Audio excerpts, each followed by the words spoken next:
Hello বন্ধুরা, আমি প্রদীপ। আপনাদের সকলকে স্বাগত জানাই অন্য জগৎ ইউটিউব চ্যানেলে।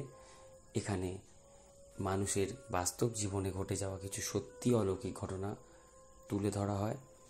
যেহেতু এটা আমার চ্যানেলের প্রথম ভিডিও, তাই এখানে আমি প্রথম ঘটনা হিসেবে আমার নিজের জীবনে ঘটে যাওয়া একটি ঘটনা আপনাদের সামনে উপস্থাপন করব। যদি আপনাদের আমার কাজটি ভালো লাগে তাহলে আপনি আমাদের চ্যানেলটি বেশি করে সাবস্ক্রাইব করুন, শেয়ার করুন এবং বেশি বেশি করে লাইক করুন। তো বেশি কথা না বাড়িয়ে আজকের ঘটনাটি আমি শুরু করছি। আমি যে সময়কার কথা বলছি সেটা 2018 সাল। তখন আমি বর্ধমান জেলার একটা ইউনিভার্সিটিতে মাস্টার্সের স্টুডেন্ট ছিলাম। তখন আমি একটা হোস্টেলে থাকতাম, আর আমার হস্টেলের খুব কাছেই ছিল হচ্ছে বর্ধমান মেডিকেল কলেজের মর্গ।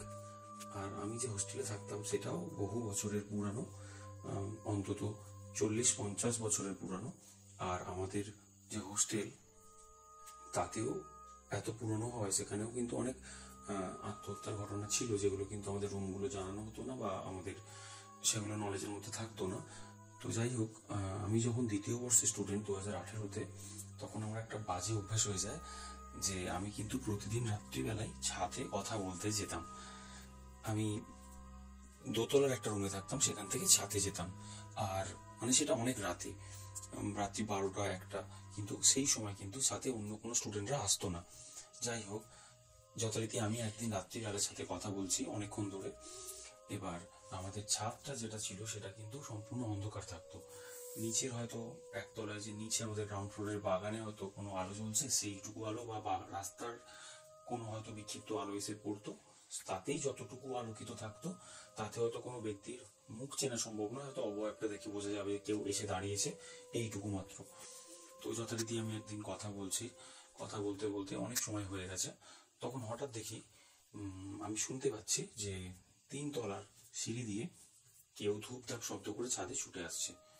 ঠিক আছে, আমাদের হোস্টেলে এটা একটা স্বাভাবিক বিষয়, কেন কিনা অনেক রাত অব্দি ছেলেরা জেগে থাকে, ওর পেছনে লাগে কেউ হয়তো কাউকে ডিস্টার্ব করছে, তো তাকে হয়তো ধরতে কেউ ছাদে ছুটে আসছে। একজন হয়তো ছাদে লুকোতে আসছে, আমি এটা ভাবছি। তো দেখি একজন ছাদে আওয়াজ করে সিঁড়ি দিয়ে ছাদের মধ্যে উঠলো। আর আমাদের যে ছাদ ছিল, সেই ছাদে উঠলেই সিঁড়ি দিয়ে প্রথমেই পড়তো একটা জল ট্যাঙ্ক। সেই জল ট্যাঙ্কের সিমেন্টের একটা জল ট্যাঙ্ক, তো তার ডান দিক আর বাঁ দিক দুদিকে ছিল আমাদের ওই সারিবদ্ধভাবে 8খানা 16খানা ঘর। তো যাই হোক, আমি একটা সাইডের অংশে কথা বলছিলাম। তো দেখি সেই ব্যক্তি যে ছুটে এলো ছাদে, সে গেট থেকে বেরিয়েই ওই জল ট্যাঙ্কের মাথায় হাত দিয়ে চড়লো। জল ট্যাঙ্কের মাথা থেকে সে আবার ঝাঁপ দিয়ে আমাদের ছাদের যে সিঁড়িটা রয়েছে তার উপরে, মানে ছাদের যে জল ছাদ যেটাকে বলা হয়, তার উপরে চলে গেল। এবার আমি মনে করলাম হয়তো একে ধরতে অন্য কোনো ছেলে হয়তো ছাদে ছুটে আসবে। তো 2 মিনিট গেল, 4 মিনিট গেল, একে কিন্তু আর কেউ ধরতে এলো না। যাই হোক, আমি ফোনে কথা বলছি যথারীতি একটা সাইডে। 10 মিনিট বাদে যখন আমি ওখান থেকে নিচে নামছি, তখন আমি ওই ছাদের সিঁড়ির সামনে এসে জল ছাদের মাথায় লাইট মেরে দেখলাম সেখানে কিন্তু কোনো ব্যক্তি উঠে নেই, আর তাকে ধরতে কেউ ছাদেও এসে পৌঁছয়নি। তখন বিষয়টা আমার কাছে একটু অস্বস্তিকর মনে হলো, কেন কিনা যদি কেউ এসে থাকতো, তাকে যদি ওই জল ছাদের মাথা থেকে নিচে নামতেও হতো, তাকে ছাদের মধ্যে ঝাঁপ দিয়ে নামতে হতো, যেটার আওয়াজ আমি পেতাম বা আমি তাকে হয়তো বুঝতেও পারতাম। কিন্তু আমার কিন্তু সেরকম কোনো অনুভূতি হয়নি যে কেউ ওখান থেকে নেমে আবার চলে গেল, সেটা কিন্তু আমি বুঝতে পারিনি, কেন কি আমি ছাদের ওই দিকেই আমি চলাফেরা করছিলাম। তো যাই হোক, তারপর আমি যথারীতি রুমে চলে আসি। আর এই বিষয়টা আমার কাছে একটা অলৌকিক অভিজ্ঞতা হিসেবে রয়ে গেছে। তো বন্ধুরা, আপনাদের আজকের ঘটনাটি কেমন লাগলো সেটা অবশ্যই আমাদের জানাবেন।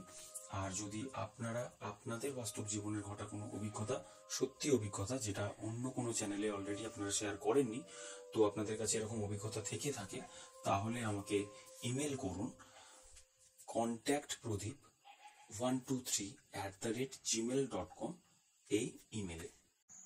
এছাড়া আপনারা আমাদের হোয়াটসঅ্যাপেও ঘটনা পাঠাতে পারেন, তার ডিটেলস ভিডিও ডিসক্রিপশনে দেওয়া থাকবে।